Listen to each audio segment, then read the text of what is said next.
já falei demais para o meu tamanho. Eu vou agora dividir essa bancada com a nossa amada e querida Jussara Galto. Bom dia, Jussara, tudo bem? Dia para ti, para o Gabriel e para todos que nos assistem em qualquer hora do dia.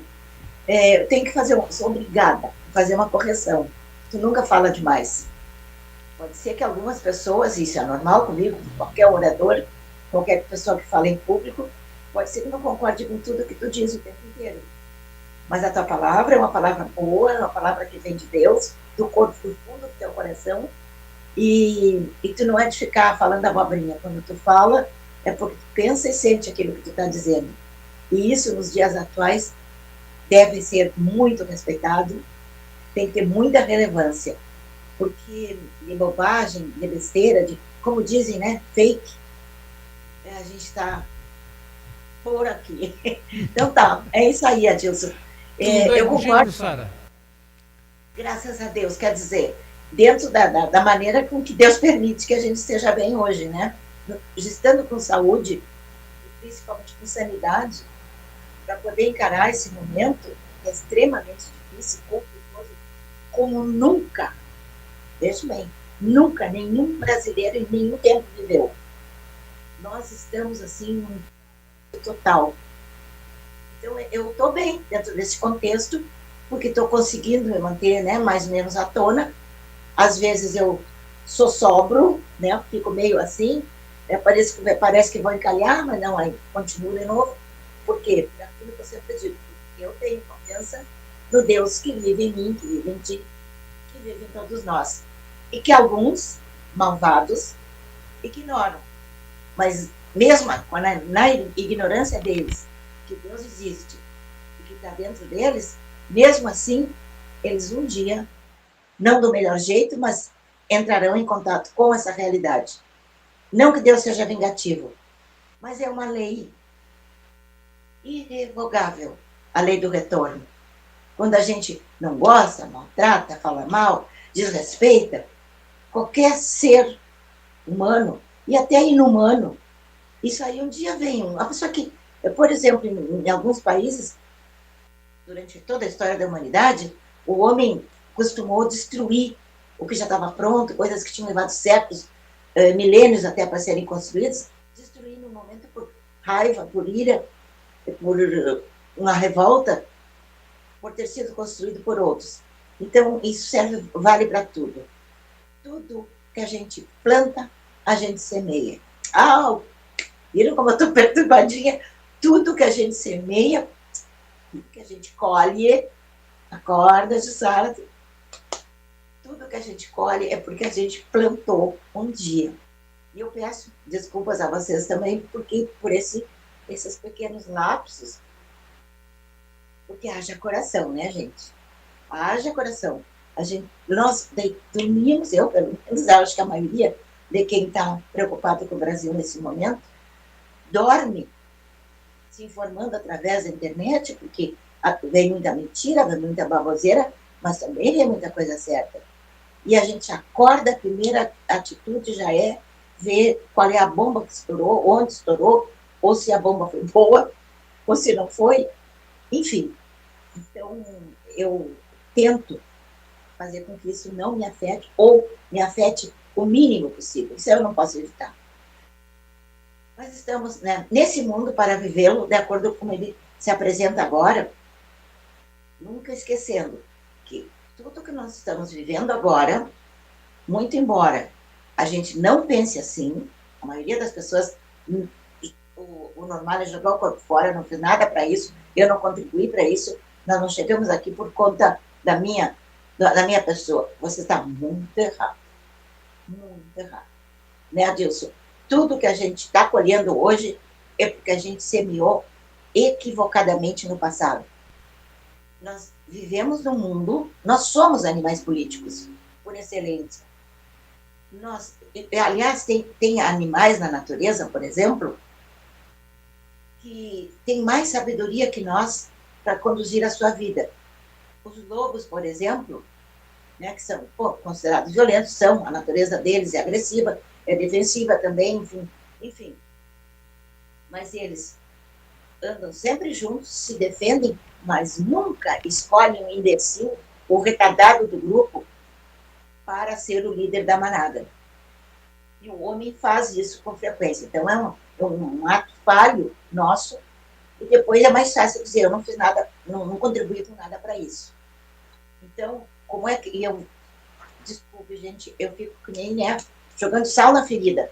Mas tem que ser para doer, para você acordar. Porque durante dezenas de anos, centenas talvez, eu já tenho quase uma centena, e ouvi isso desde que me conheço por gente, que as pessoas de bem não devem se envolver em política. Que política é uma coisa que afeta só alguns.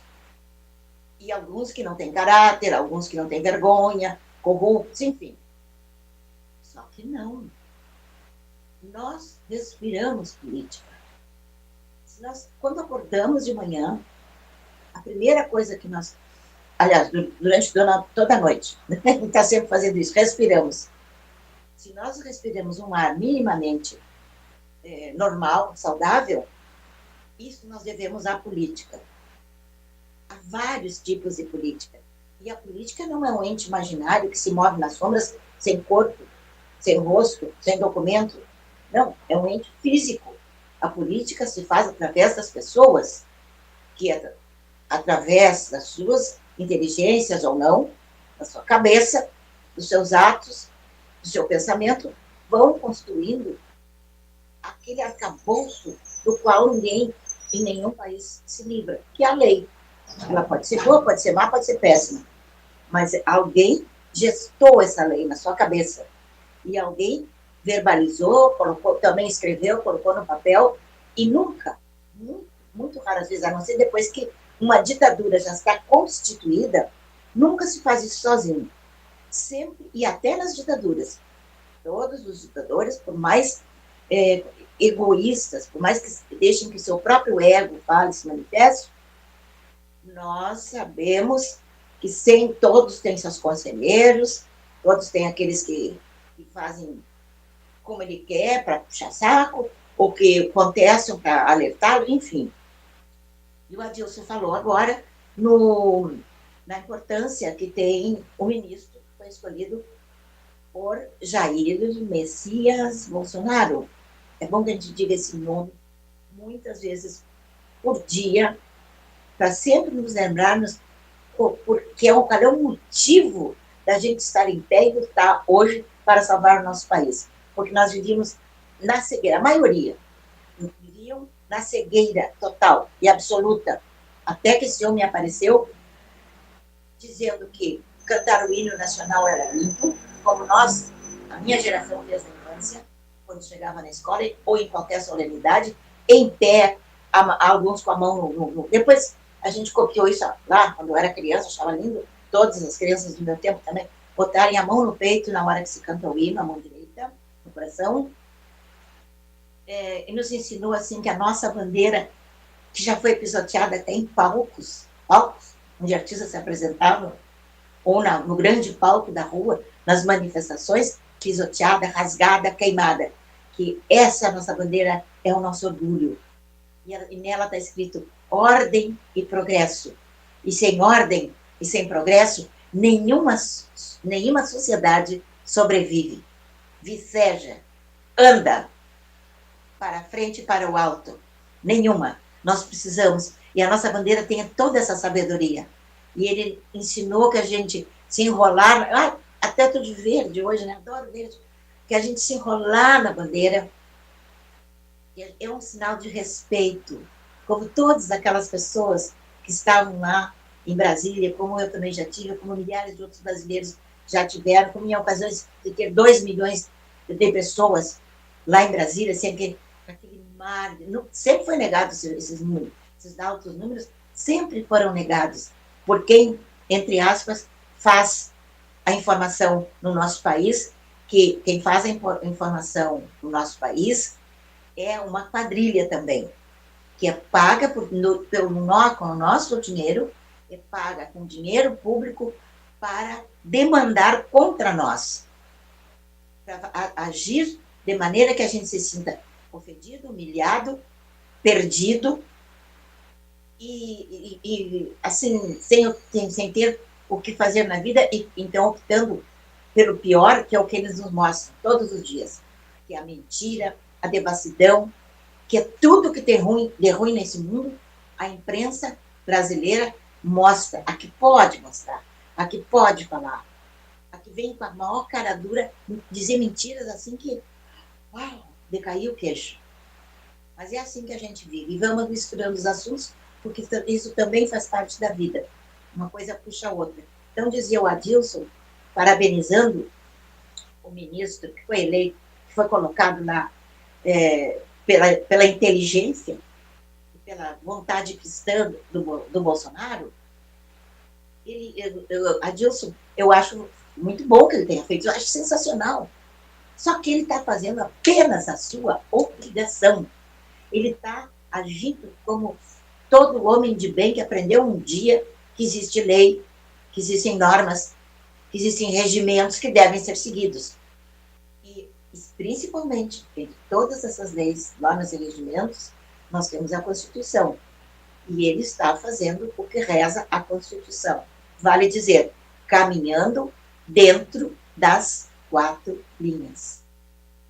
E isso é o que se espera de um cidadão de bem, preparado para isso, cristão, e que não está lá para agradar ninguém, a não ser o próprio povo, através da sua Constituição, porque o povo também às vezes quer um jeitinho, né? Isso aí é normal no povo brasileiro. Em outros povos a gente vê que é diferente. As pessoas cumprem a lei indiferentemente de quem está no poder. Cumprem porque a lei é lei. Lei não é o marido da lainha. Lei é uma norma. Que se ela está escrita em algum lugar, é porque uma maioria entendeu que isso era o melhor para o povo. Pode ser até que não seja, em todo ou em parte. Mas essa é a especificação. É para isso que uma lei é criada. Então, não vou parabenizar o ministro porque ele agiu corretamente. Porque milhões de brasileiros, agora, nesse momento, estão nos bancos, nas enfermarias, nos hospitais, estão nas salas de aula, estão limpando as ruas, estão fazendo qualquer coisa, recebendo salário público, todos eles estão fazendo, os que fazem direito, e a maioria faz, eles estão apenas cumprindo a lei. É assim, o gari não tem, por exemplo, assim, ó, essa rua eu não gosto, esse lado da rua eu não gosto, essa quadra não me cheira bem. E aí faz tudo mal feito. Não, ele varre toda a rua. E é isso que a gente espera que um ministro faça. Agora, no Brasil, não estou dizendo que eles vão varrer a rua, né? A gente está entendendo. No Brasil, a gente já nem chama mais os digníssimos de ministro. O vulgo, nós, população, já chamamos de sinistros. Porque eles estão nem aí para a lei, muito menos para a Constituição, e a única tarefa deles fazer valer a Constituição do país. E nem isso eles fazem. Em compensação, temos o judiciário mais caro do mundo, cheíssimo de penduricalhos, e outro dia, eu tenho certeza que a maioria de pessoas que navega pela internet assistiu com constrangimento uma cena que a gente sabe que se repete todos os dias, mais de uma vez por dia. Mas eu nunca tinha visto.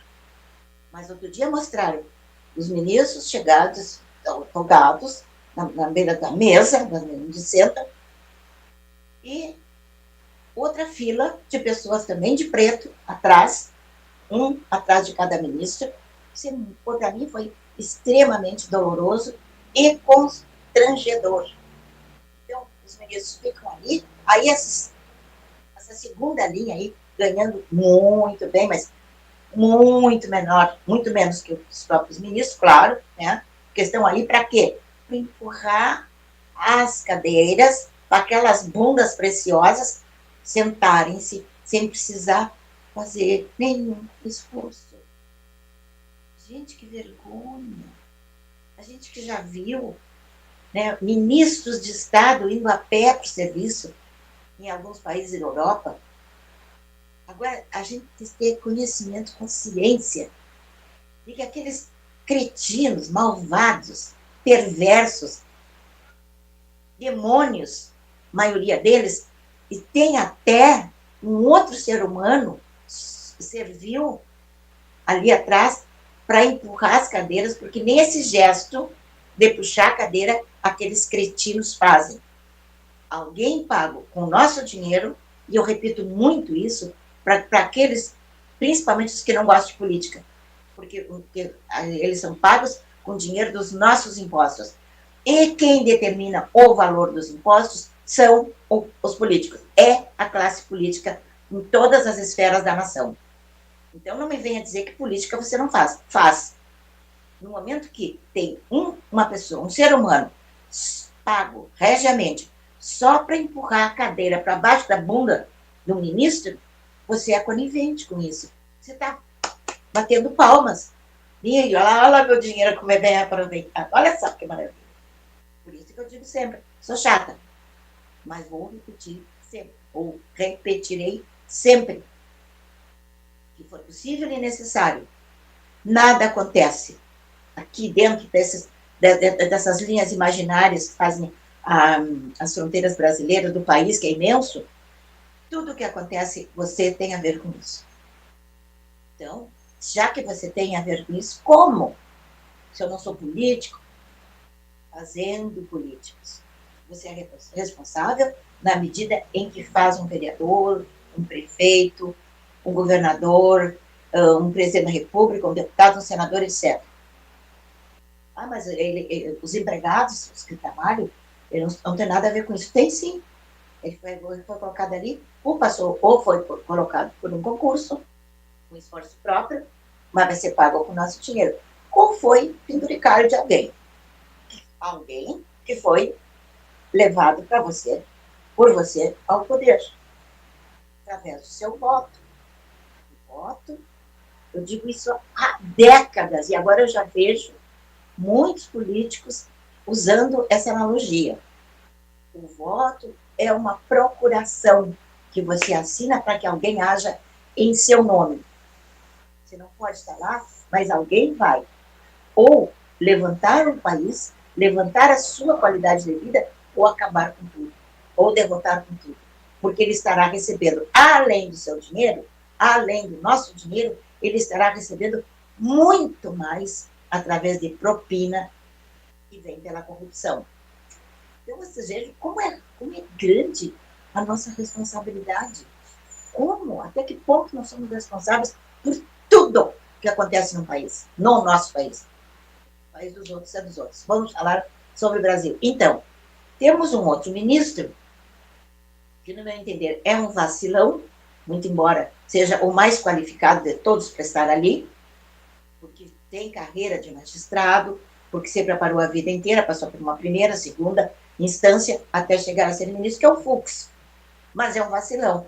Quantas e quantas vezes, nesse nosso passado recente, o ministro Fux bobeou, rateou, puxou o saco de alguém, vocês sabem de quem, e não votou conosco, e votou contra nós.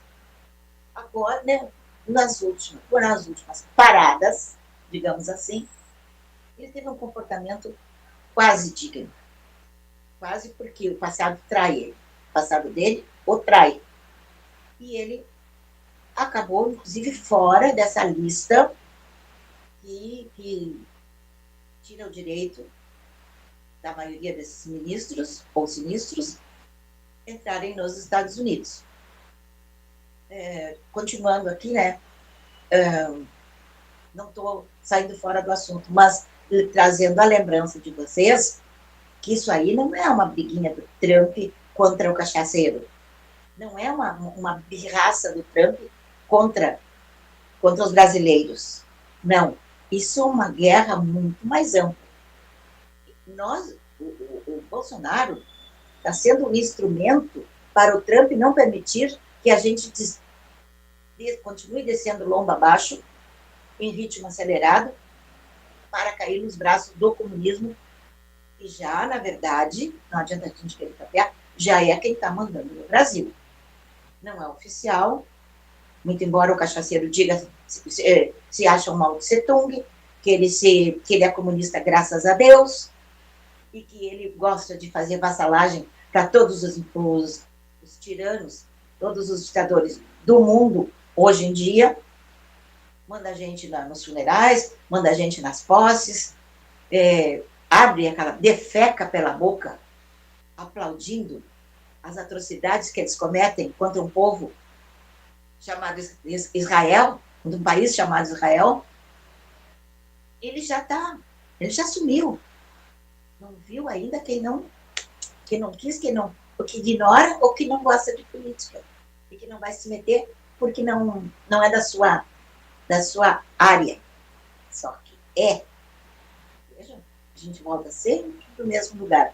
Porém, concluindo essa frase, a União Europeia já se manifestou através do seu parlamento, já se manifestou a favor do que Trump está fazendo com o Brasil, não é as vítimas, é o povo brasileiro.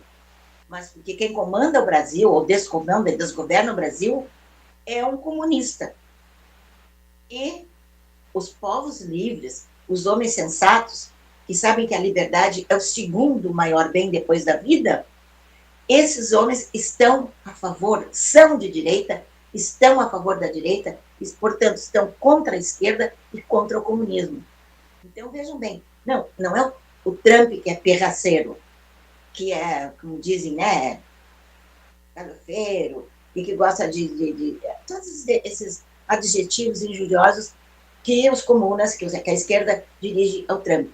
Não é ele que é assim, ele defende o lado ocidental, que ele pode ainda defender, que ele pode ainda salvar do comunismo. E nós aqui no Brasil flertamos com o comunismo praticamente desde que ele nasceu. Se vocês fiscalizarem, estudarem, olharem, se derem o trabalho de ver quantas e quantas vezes o comunismo já tentou se instalar no Brasil. Nós tínhamos homens e mulheres, pessoas de mais caráter, de mais verdade, de mais coragem, que impediram isso no passado. E na última vez que isso foi impedido, eles trabalharam também a toda a população, quase toda a população, que aquele governo de direita não prestava, não era bom, tirava a liberdade, né, tinha restrições e blá, blá, blá, blá. E o que aconteceu? Um dos nossos presidentes da época disse que era contra o comunismo porque as pessoas iriam se arrepender um dia, é tão ruim que é, né? Se arrependeriam um dia de terem impedido pelo comunismo. Só que 80% daquelas pessoas que ouviam falar que o regime militar era ruim, que não era, ou não bom, né? Elas não sabiam o que estavam dizendo. Não sabiam. Eu lutei. Milhões de brasileiros lutaram, porque nós queríamos liberdade. E eles disseram, liberdade não é isso que vocês terão. E não era. Porque não está sendo. Que liberdade nós temos hoje que vivemos num país comunista? Quase nenhuma. É muito limitada, e todo mundo que exercita essa liberdade ou faz sabendo que pode, assim, pá, aquela espada de Damocles cair sobre a sua cabeça.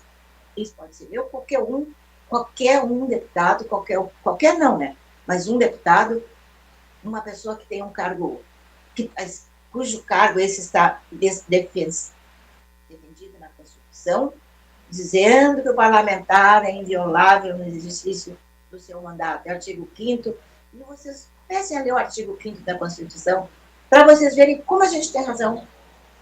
Não porque nós sejamos sábios, melhores que vocês, não, só porque a gente se deu o trabalho de estudar um pouquinho mais. Entenderam? Então, aí, esse povo assim, agora temos liberdade, agora podemos escolher o nosso presidente. E, primeiro, que provavelmente não sei, porque ele morreu. Não sei, morreu sem ter sido nem um dia presidente. Mas deram um jeito de apagar aquela criatura que se chamou Tancredo Neves. Possivelmente, os comunas, que já estavam muitos, já com muita força, pelo menos intelectualmente, esses aí captaram que não seria através de Tancredo Neves o caminho mais rápido. Isso é uma suposição minha. Tanto que o tiraram. Ninguém duvida isso, que ele foi assassinado. Como foi assassinado, a gente não sabe. Se foi por veneno, se foi por ineficiência de tratamento, a gente não sabe. Não usaram, talvez, uma violência explícita, mas houve violência contra a vida dele. Ele morreu antes de assumir. Daí para frente, nós não tivemos nenhum presidente que fosse isento da esquerda. Desde aquele que foi um dos maiores males para o Brasil, o José Sarney, que fez tudo pelo bem dele mesmo, da sua família, e começou a permitir essa roubalheira descontrolada em todo o nosso país. Não adianta tapar o sol com a peneira. Não adianta. Tá aí, tá assim, tá vivo aí ainda. Ele fez escoar dos portos, portos entre aspas, mas pelas saídas pelo mar no estado do Maranhão, milhões, bilhões, através de riquezas minerais, através da riqueza das nossas florestas, nossa madeira, que não tinha, na Europa, não tinha nem em quantidade, nem em qualidade tão boas como as nossas, já não tinham mais, né? Porque hoje a gente vê já há muitos anos, que a gente está sob o jugo da esquerda e não sabe, a gente vê qualquer mequetrefe, desde os governantes até a ralé chamada, aquela maluquinha aí que vai aonde o dinheiro empurra ela, que agora recentemente foi presa lá no mar perto do Irã, a Greta, você sabe do que eu estou falando, né? Eles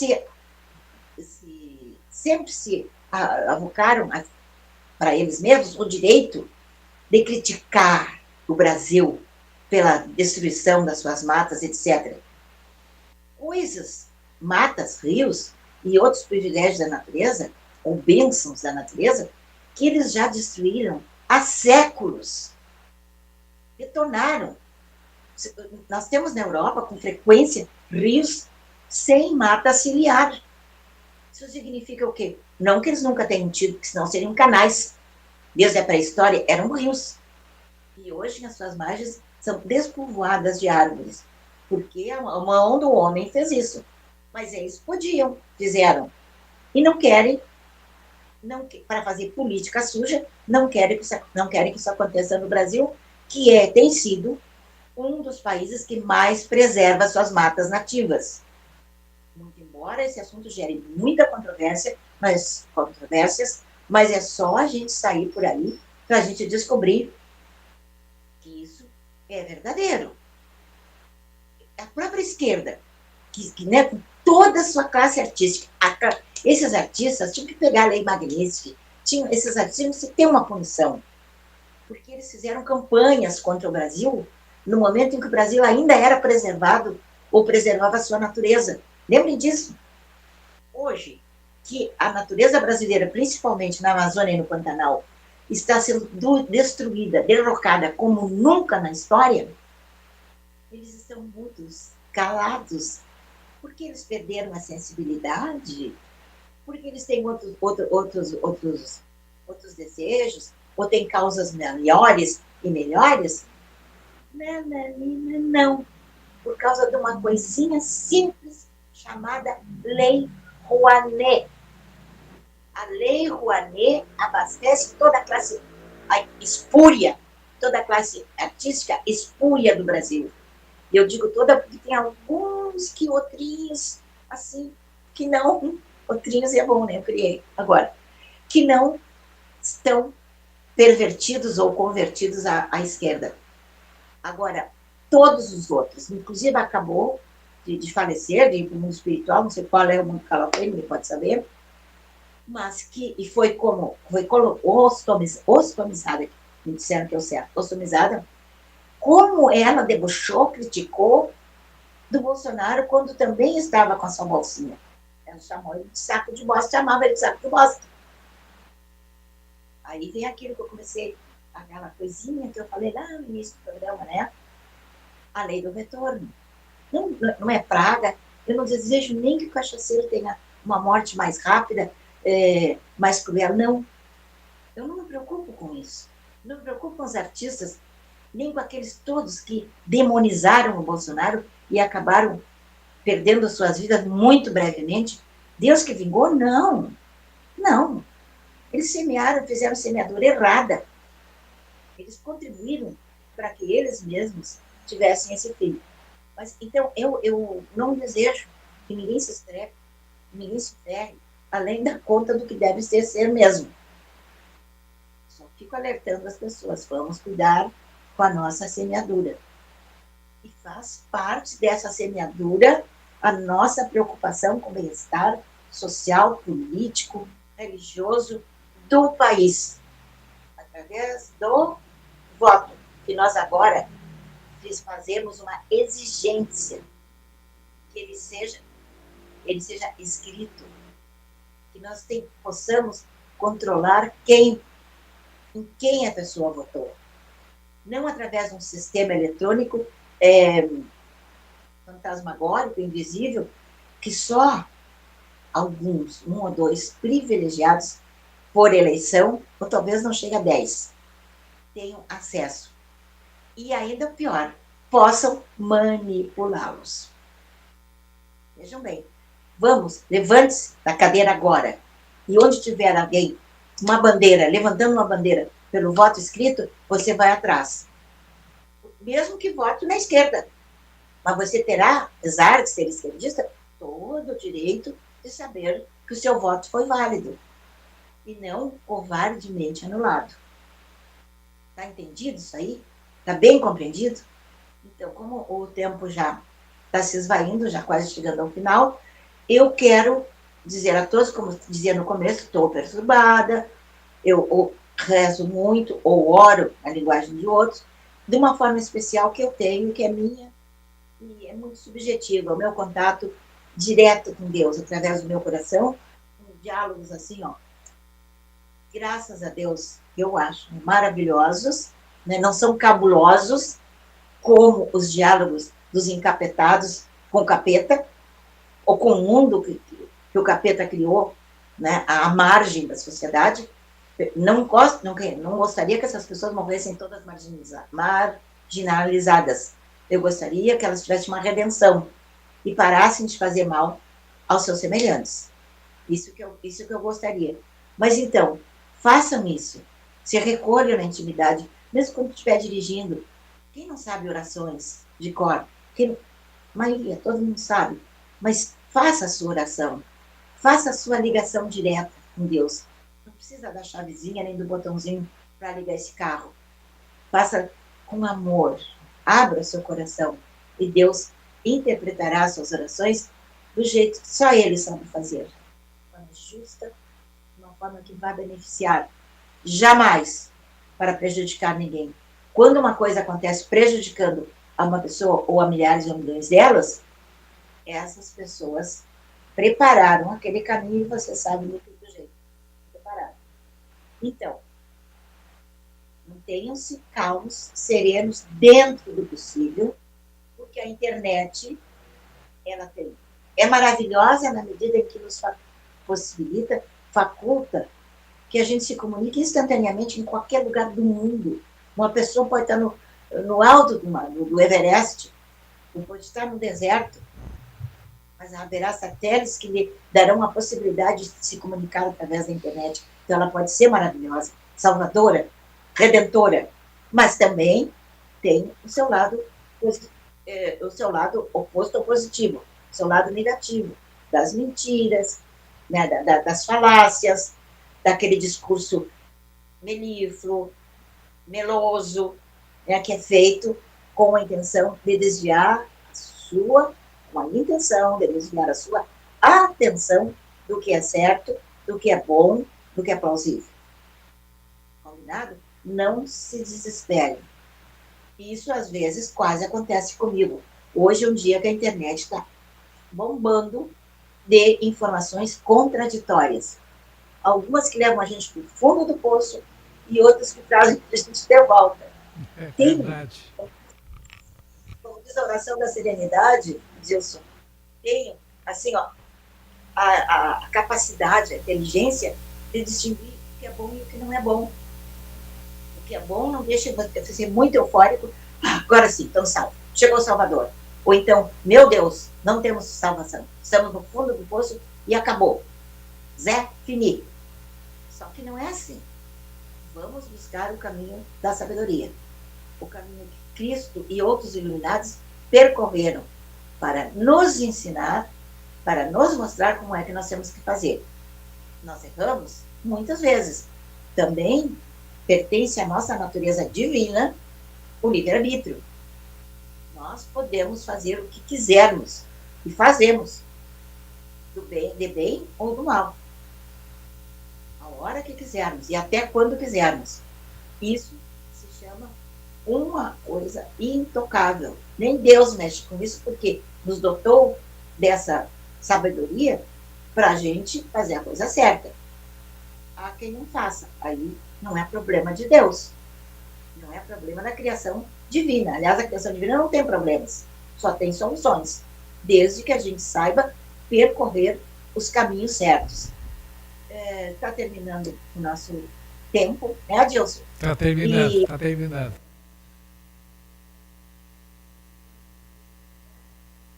Deus da minha alma, porque eu amo vocês, eu amo a humanidade, eu amo poder, de alguma forma, ajudar um ser humano, ou outros, ou milhões. Quem me dera eu um dia tenha essa capacidade, e talvez até já tenha, através dos anos vividos, e fazendo, não vou dizer que nunca fiz coisas más, não vou dizer isso, mas fazendo coisas boas, pode ser que eu tenha construído um bom caminho, que me trouxe até vocês. Então, eu entrego vocês todos, com todo o meu amor, nas mãos de Deus. Façam bom uso da sua sabedoria, do seu livre-arbítrio e vivam na sua paz com Deus. Fora daí, aí sim, não tem internet que te salve. Aí não tem ministro, não tem salvador da pátria, não tem nada. Não tem mesmo. É só Deus que pode nos salvar e é só Ele que é o nosso Redentor, portanto. Até amanhã, se Deus quiser. Um grande beijo para todos. Obrigado, Jussara. Obrigado você, telespectador, que nos acompanhou até agora.